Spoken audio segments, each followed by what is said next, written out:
Donc, dernière session de cette matinée. Ah, on a un petit écho, j'ai l'impression. Là, vous m'entendez? C'est bon? A priori, oui. Bon, il n'y a pas de souci. Donc, cette session qui va être dédiée au cycle de vie des informations et des data, donc maîtriser les risques et valoriser l'information.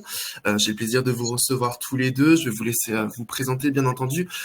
Eric, simplement, vous êtes PDG de Digitech et Muntaha, vous êtes directeur EMEA, Ecosystem Sales et Programs chez Highland.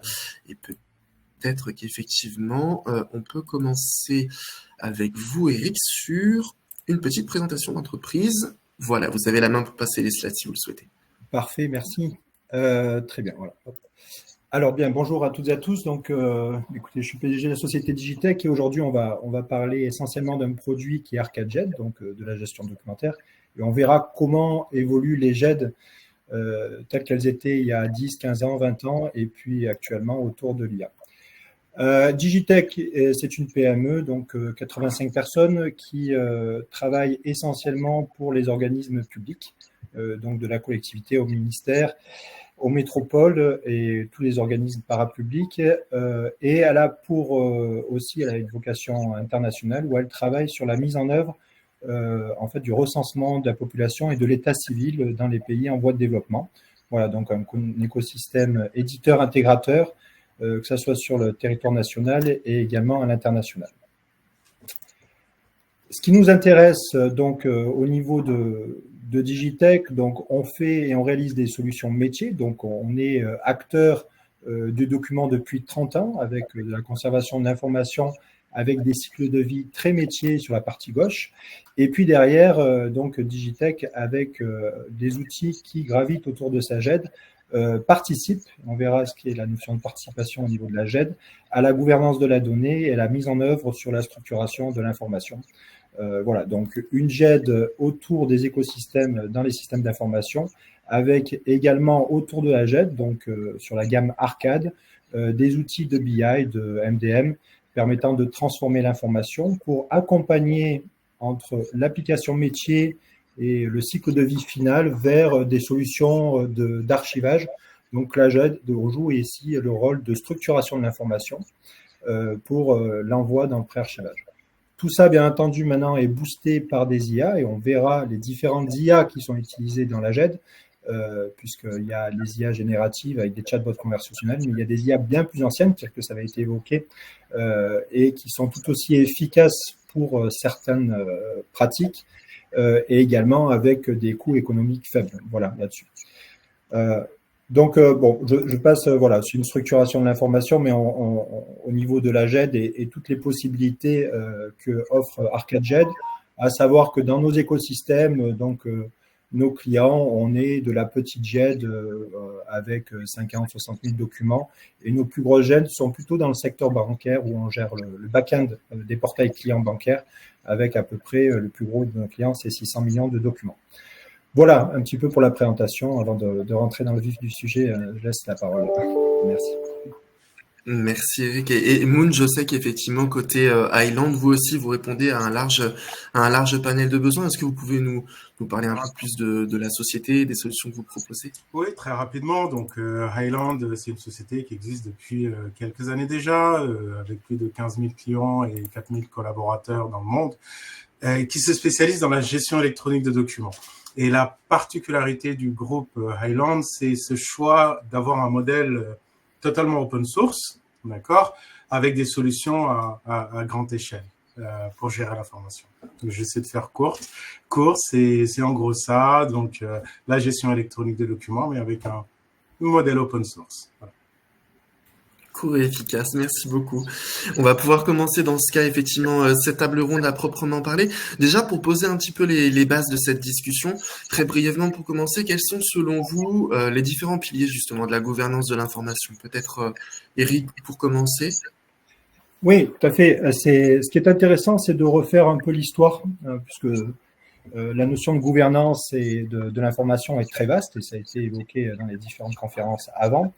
Et nous, à Digitech, le positionnement de la GED a été complètement revu dans cette participation-là à la gouvernance. À la gouvernance de l'information, c'est-à-dire que la GED est un outil et qui va rester et qui devient de plus en plus un outil central. Si on refait l'histoire, beaucoup de structures, que ce soit dans le privé ou le public, se sont consacrées au départ à des applications métiers, c'est-à-dire réaliser une opération extrêmement précise dans l'application métier, d'un point A à un point B. Et puis, il y a quelques années, on avait ce qu'on appelait les archivages dits techniques, qui étaient là quelque part pour cacher les documents qui avaient déjà été utilisés dans le cadre du métier. Et puis, on en resté là. Une fois qu'on a dit ça, l'intervention de la GED dans la gouvernance de la donnée, en premier lieu, ça va être tout cet accompagnement qu'on va faire pour que l'ensemble des données métiers viennent se stocker dans les GED. Là, c'est la première règle et la première vocation de la GED, c'est la structuration de l'information de manière précise dans le cadre du métier. Et ça, c'est indispensable à avoir une donnée de qualité, que cette donnée-là puisse être utilisée en interne partagée ou voire dans des solutions derrière pré-archivage ou exploitée par des IA. Ça, c'est le premier contexte.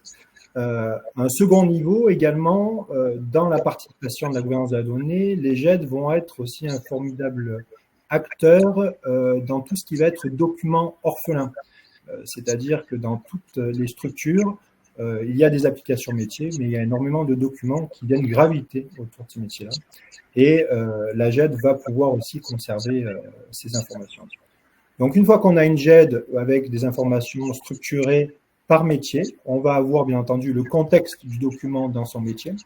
Et là, tout le côté maintenant novateur de l'arrivée des différents types d'IA, ça va être de pouvoir apporter non pas une vision métier des documents, mais une vision globale au niveau du système d'information au sein de la GED.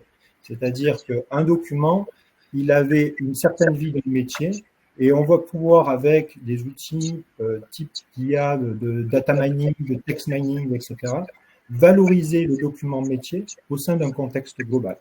Et voilà, ça, c'est en premier lieu la pertinence, comment amener les données au sein d'une GED pour participer à la gouvernance d'information. Voilà. Je vais laisser la parole et puis après, j'enchaînerai.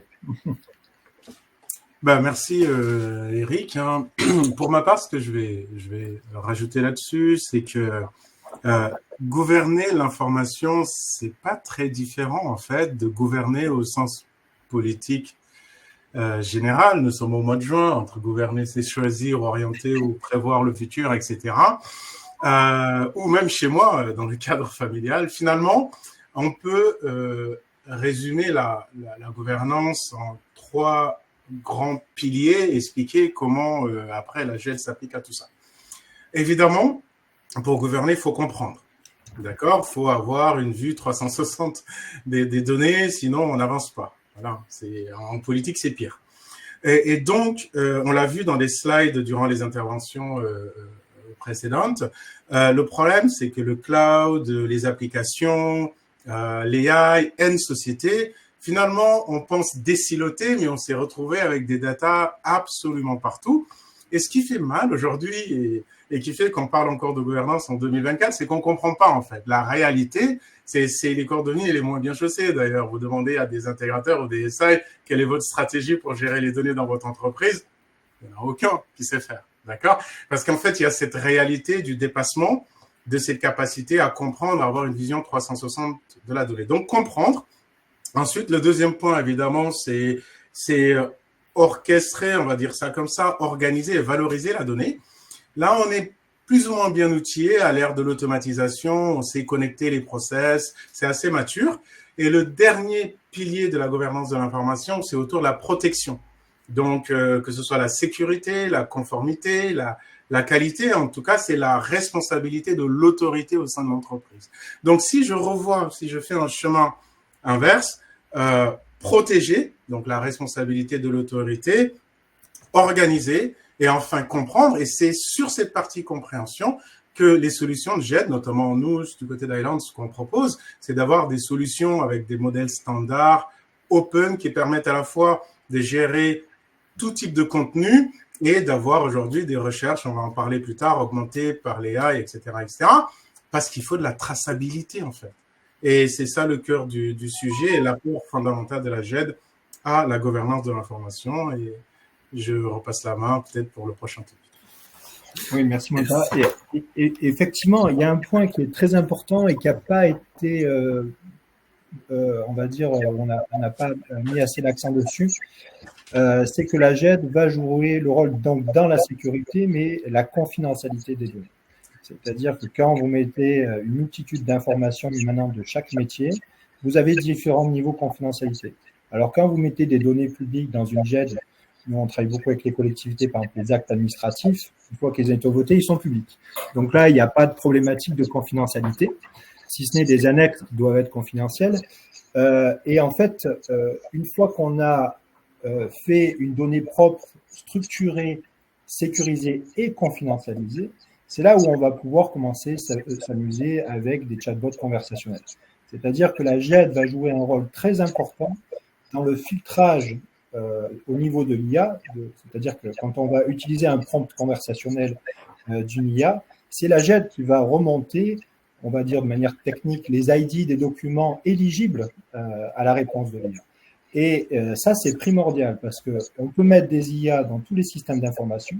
Je vous garantis que si on ne met pas une notion de confidentialité, l'IA, au bout de 3 jours, vous la débranchez dans votre structure parce qu'elle va vous remonter des informations croisées avec des documents qui ne devaient pas être vus par la personne qui interroge. Donc ça, c'est extrêmement important. Et le rôle de la GED, il est avant tout sur confidentialiser l'information pour pouvoir après la partager. Ben, je confirme, hein, d'ailleurs, si vous voyez les sondages des décideurs, mais ça n'a pas changé. Le premier frein à l'adoption des IA, à part nous qui en parlons, évidemment, c'est la traçabilité et la confidentialité de données. Voilà. C'est le premier risque identifié par les grands acteurs qui veulent s'avancer dans ce sujet-là. Et quand on parle à des data scientists ou des gens qui implémentent des projets IA, en effet, le souci n'est pas dans les LLM. Hein. Je vous assure, les LLM, ça va finir dans l'operating system, dans le système d'exploitation.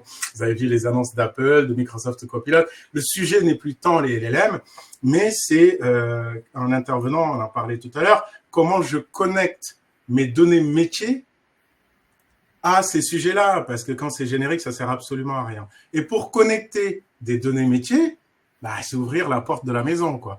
Donc, on a besoin de traçabilité, on a besoin de confidentialité, et puis on a besoin de références. C'est comme les tags sur les produits au supermarché, A, B, C, D. Moi, je m'amuserais à avoir demain ChatGPT me donner une réponse et m'afficher son taux de confidentialité. Et je pense d'ailleurs que ça devrait être obligatoire. Lorsqu'on pose une question, on génère un document, on challenge le LLM en lui disant, by the way, la réponse semble bonne, mais la source et le taux de confidentialité donné. Mais ça, pour y arriver, il faut organiser la data. L'information, je ne veux pas dire data, parce que data, c'est l'information dans des référentiels. Et aujourd'hui, c'est la GED. On est dans un retour vers le futur. La GED redevient centrale dans une organisation comme étant l'outil, la seule plateforme permettant de stocker à la fois les données structurées et les données non structurées pour apporter cette vision 360 et répondre à cette problématique de compréhension. Sans compréhension, il n'y a pas de projet IA ni gouvernance. Tout à fait. Pour parler de GED, justement, je me permets de rebondir. Eric, vous nous aviez bien dit justement que Digitech intervient en particulier sur la gestion documentaire transverse. Donc, une fois que les documents ont été déversés dans les applications métiers, est-ce que vous pouvez nous en dire davantage? Est-ce que vous auriez des cas d'usage à nous partager?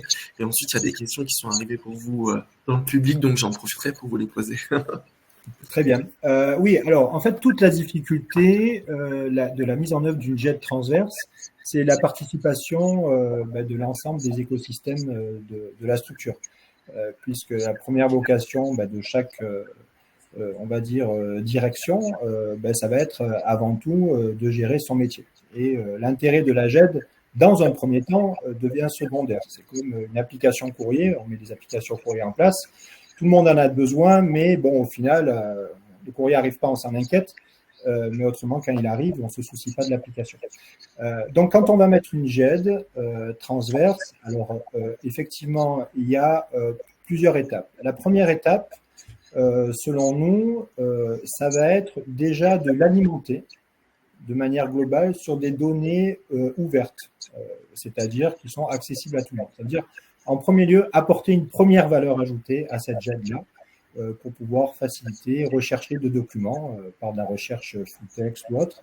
Et ça, c'est une première étape. Donc, venir, quand on met une GED, quand on l'ouvre à l'ensemble des agents, il faut qu'il y ait de la matière. D'accord. Il faut travailler en mode sous-marin avant, alimenter la GED de données globales, peu sensibles dans un premier temps, et ensuite lancer le cadre des formations. Alors, bien entendu, avec un accompagnement, une conduite au changement, etc. Enfin, tous les outils que Digitech peut mettre en œuvre quand on met des applications avec énormément de personnes. Ensuite, vous avez l'interrogation de chaque métier qui vont pouvoir voir les bénéfices de la GED. Donc, ça veut dire, je parlais tout à l'heure de documents orphelins. Énormément de métiers ont des documents annexes. Et la GED, au-delà de la consultation, peut avoir également redonné vie à des documents, donc de manière transverse. Et ces documents-là peuvent être échangés entre les différentes directions. Mais je dirais qu'avant tout, c'est de passer sur une première GED en mode consultation et voir le besoin selon les métiers à l'utilisation. Et puis, il y a un dernier point très fort qui tient le fil rouge d'une GED actuellement, selon les structures, c'est la notion d'archivage. Donc, l'archivage électronique aussi arrive en force dans les structures, donc avec des organismes comme Vitam, ou Highland aussi travaille avec Vitam. Et la GED est un formidable concentrateur et un formidable en fait conteneur de temporalité, c'est-à-dire qu'avant de déverser dans l'archivage, on va structurer l'information, on va la contrôler au niveau de la GED, et ensuite elle va être poussée dans l'archivage. Il n'y a rien de pire que de passer d'une application métier à l'archivage via des connecteurs, une boîte noire, où on n'a pas du tout identifié la qualité de l'information. Une fois qu'elle est dans le SAE, dans le système d'archivage électronique, ou dans un coffre-fort, plutôt sur les structures privées, c'est trop tard. Donc là, la GED joue un rôle central. Et le fait qu'elle soit moteur entre le métier et l'archivage, elle prend toute sa place dans le système d'information. Voilà. Merci pour ces éléments. Effectivement, une question qui était venue des participants. Où placez-vous la gestion de l'information par rapport à la description des processus métiers? Il y a plusieurs questions en fait. Voyez-vous la gestion de l'information comme un soutien pour améliorer les processus? Est-ce que le paramétrage de la gestion via 4 canaux, c'est-à-dire métadonnées, tableau de gestion avec des lettres d'observation, plan de classement, typologie des documents, vous semble suffisant ou y a-t-il d'autres aspects? Vous pouvez retrouver la question dans le chat si besoin. Oui, ça va. Je vais laisser la parole et puis je vais essayer de... Allez-y. En effet, on peut avoir une vision assez simplifiée de cela. La gestion électronique de documents, c'est fondamentalement le fait de répertorier, cartographier, structurer, enrichir une information. C'est une base de données, en fait. Et d'ailleurs, j'ai reproché ces 15 dernières années aux acteurs d'avoir renommé la gestion électronique de documents en ECM, Content Services, les gens s'y perdaient. La GED, c'est une base de données documentaire. Mes documents, ils sont stockés, les métadonnées, la sécurité, et du coup, je peux y accéder. J'utilise souvent le terme de trouvabilité. Donc, je peux retrouver l'information. Et dès que j'ai cette capacité-là, parce que j'ai une base documentaire structurée, bien faite, de trouver l'information, donc je vais pouvoir la connecter à des processus métiers. Parce que tous les processus métiers ne demandent pas un document. Voilà. On a des processus qui peuvent demander des documents, d'autres pas.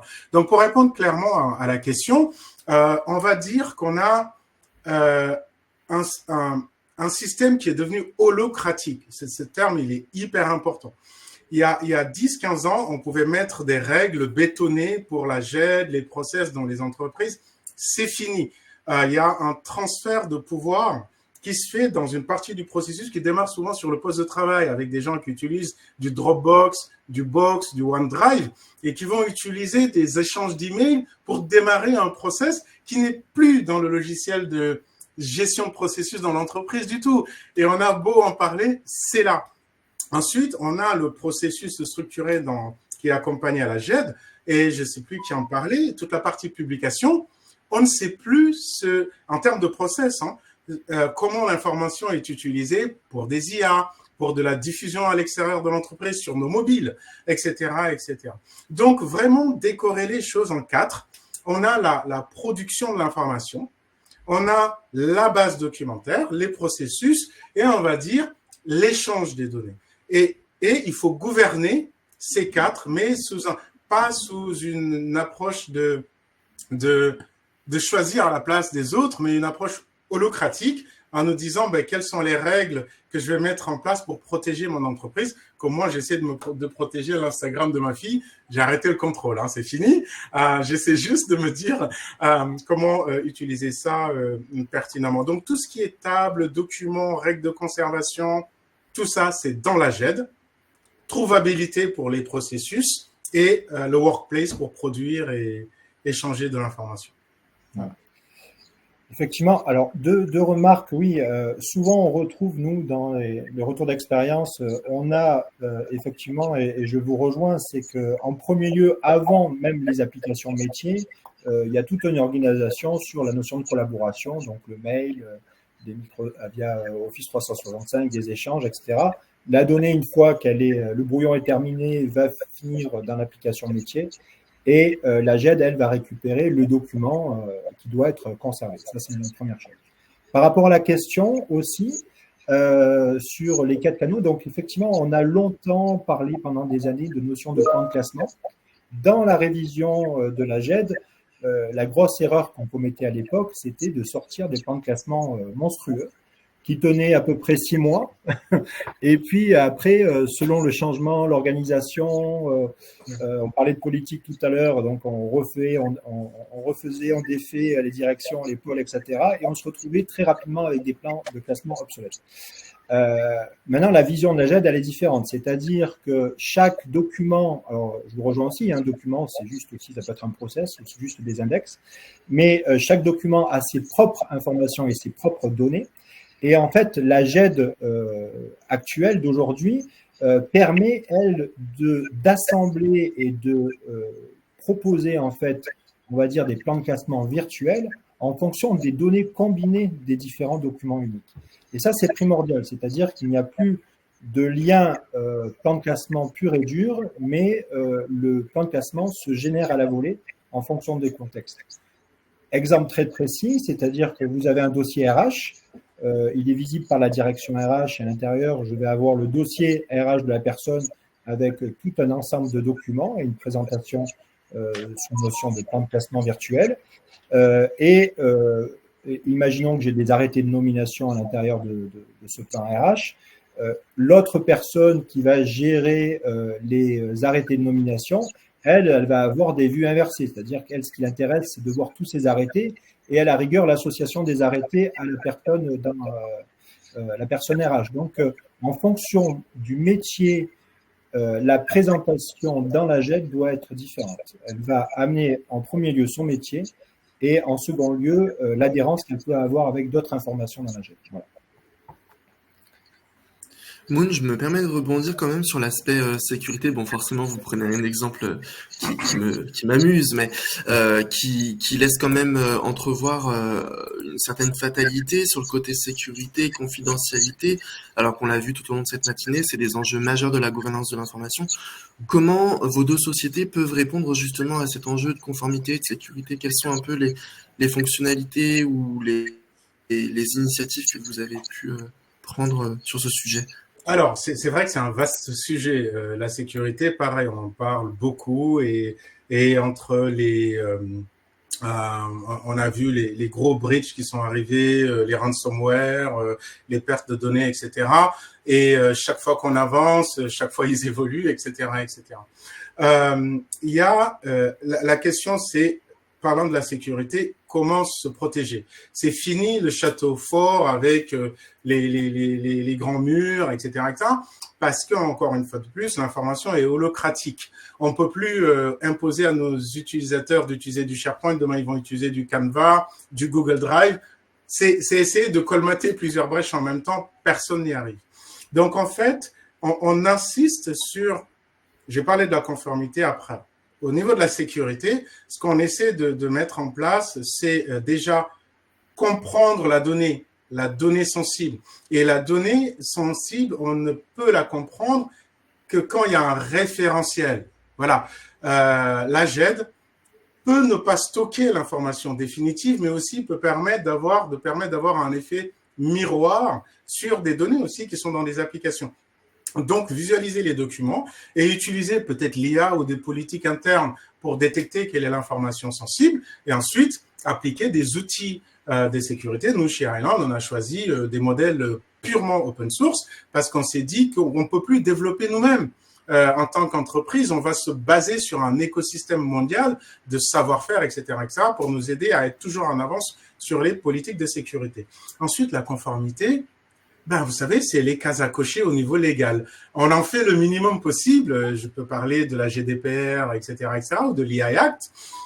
Aujourd'hui, ce qu'on va permettre à une entreprise de faire, c'est de dire, j'ai mon référentiel, j'ai coché telle ou telle case concernant la conformité réglementaire. Mais encore une fois de plus, le mot-clé là-dedans, c'est la compréhensibilité de l'ensemble des informations que j'ai dans mon SI, et ça, je ne l'ai qu'à travers cette notion de référentiel et non plus des silos de données à gauche, à droite. Voilà.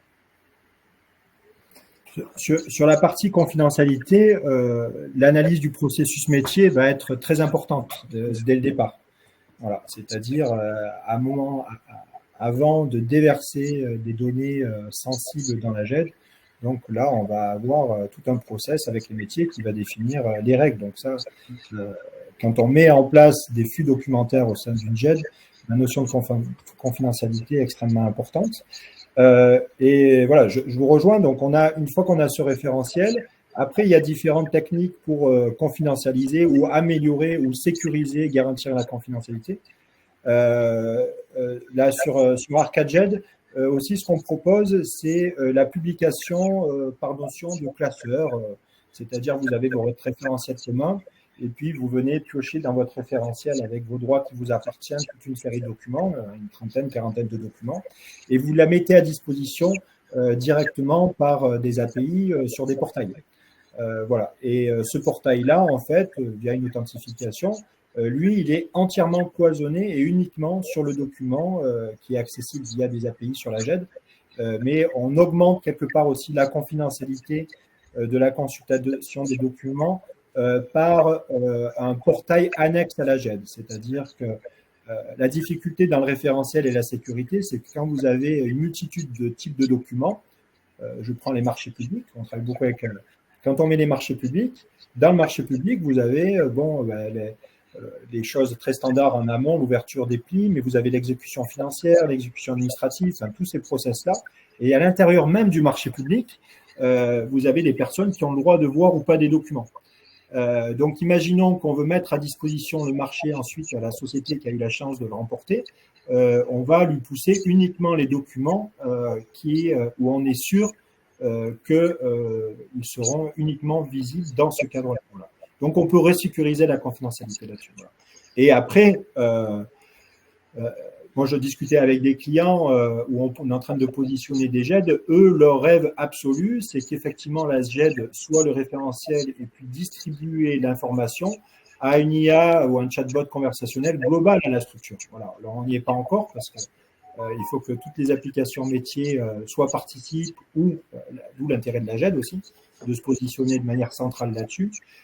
Mais pour moi, tout ce qui est IA doit venir au sein du GED en premier lieu apporter une productivité, un accompagnement à l'utilisateur. Je parlais de réconciliation, regrouper des documents, des outils avec des réseaux de neurones pertinents sur l'anonymisation, l'acquisition de données, etc. Et après, la cerise sur le gâteau, effectivement, c'est le LLM avec le chatbot conversationnel qui va venir vous renseigner sur des informations. Mais vous pouvez des fois l'interroger deux fois, il ne va pas spécialement vous ramener la même réponse. Donc, la recherche précise par métadonnées ou par recherche sur la donnée non structurée au sein de moteurs full text reste quand même essentielle à la consultation des documents. Voilà.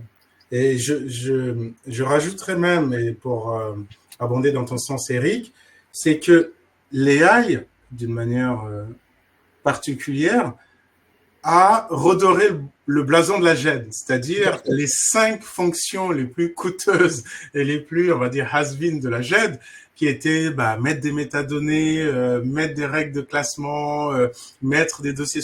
Enfin, en fait, l'AI, en une année, a révolutionné la GED, en fait. On se retrouve avec des GED intelligentes, un peu plus faciles à utiliser, agréables à l'utilisateur, etc., etc.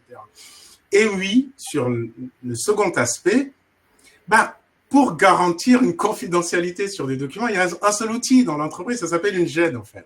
Parce que c'est l'outil dans l'entreprise qui porte d'une manière atomique une sécurité sur un document. C'est son but. Et dans le monde de l'AI, quand on veut mettre... n'oublions pas que les LLM ne connaissent pas les documents. En fait, un LLM, c'est un ensemble de 0 et de 1. Et en fait, l'information vient d'une source. Elle est, j'ai utilisé un terme barbare, elle est vectorisée, elle est un peu caractérisée. Et c'est cet élément vectorisé qu'on donne au LLM. Pour garantir une traçabilité, une conformité, etc., il faut retracer la chaîne. Et aujourd'hui, on a des clients qui nous disent, mon point de départ, ça va être le référentiel GED. Pourquoi? Parce qu'il y a AI Act qui va arriver, il y aura DORA qui va arriver, et moi, en tant que responsable d'entreprise, je veux pas que tel document, vous avez suivi dans l'actualité l'avocat qui avait eu un document piqué je ne sais où et qu'il a utilisé. Malheureusement, je veux m'assurer que l'information qui est fournie au LLM vienne d'une politique d'autorisation, et cette politique d'autorisation, c'est mon référentiel documentaire. On assiste vraiment à quelque chose de nouveau, au retour des référentiels GED au cœur du SI, plutôt qu'un support d'archivage siloté dans l'organisation, pour l'organisation des DSI, et leur permet d'avoir une gouvernance à travers cet outil de GED, justement. Et également, dans la gouvernance de l'information, on retrouve beaucoup aussi cette GED effectivement qui n'est plus tabou, hein, la GED transverse, qui vient aussi donner une référence unique à des documents. Bon, ils peuvent être versionnés, etc. Mais on parle beaucoup d'infobésité au niveau des clouds, tout ce qui est dépôt de documents anarchiques. Et souvent, vous avez des grosses structures qui se retrouvent avec des terras de données dans ces systèmes collaboratifs où il n'y a rien qui est, en fait, vous avez des copies 10 fois de documents renvoyés, etc. Et ça, c'est un enjeu également. Donc, derrière cette couche en amont participative, qui reste essentielle à la productivité, il doit avoir des règles de l'art définies entre les processus métiers et la GED, c'est bien au final de stocker le dernier ou les derniers documents. Ça, et d'où le retour de la GED aussi. C'est ça. Merci à tous les deux. Je pense qu'on a évoqué un peu tous les sujets et puis on finit par l'IA, donc la boucle est bouclée. Je ne sais pas s'il y a des questions qui éventuellement nous arrivent. En tout cas, merci beaucoup pour ces échanges intéressants. En tout cas, le plaisir est pour nous, et si, en tout cas de ma part, je laisse à l'audience ces 2 éléments de pensée. Qui sont que, de toute façon, il va falloir embrasser un modèle holocratique, c'est-à-dire on va pas pouvoir tout maîtriser. Mais si on comprend, on va pouvoir agir. Et pour comprendre, un référentiel est hyper important pour assurer la traçabilité, confidentialité. Évidemment, nous, chez Highland, on a pris le parti unique de mettre tout en open source parce qu'on prépare demain. On prépare la Commission européenne, on prépare les contrats complexes. Donc le modèle 100% open source est français d'ailleurs, parce qu'on a un produit qui est né en France, Cocorico, nous permet de faire ça dans le Forester et dans le Gartner. Donc se rappeler qu'il y a un modèle holocratique qui doit être ouvert et avec un pan assez important sur la connectivité. Quant à la collaboration, au niveau du poste du travail, il faut vraiment faciliter cet élément-là, la connexion au processus métier et la diffusion de l'information en dehors de l'entreprise. Et c'est ça, gouverner. C'est voir ce référentiel, ce qu'on en fait, j'organise, j'orchestre, et quelque part, je protège quand il va s'agir de collaborer, de distribuer à l'extérieur de l'entreprise, j'essaie de protéger un maximum. Voilà. Voilà, et un dernier mot. Donc, oui, effectivement, on n'a pas évoqué la notion d'enrichissement de la GED, faciliter l'utilisateur à venir et pousser des documents à l'intérieur avec leur processus. Et puis, la mise en place d'une GED, il ne faut pas s'en faire une montagne. Elle doit être faite par flux, par étapes, etc.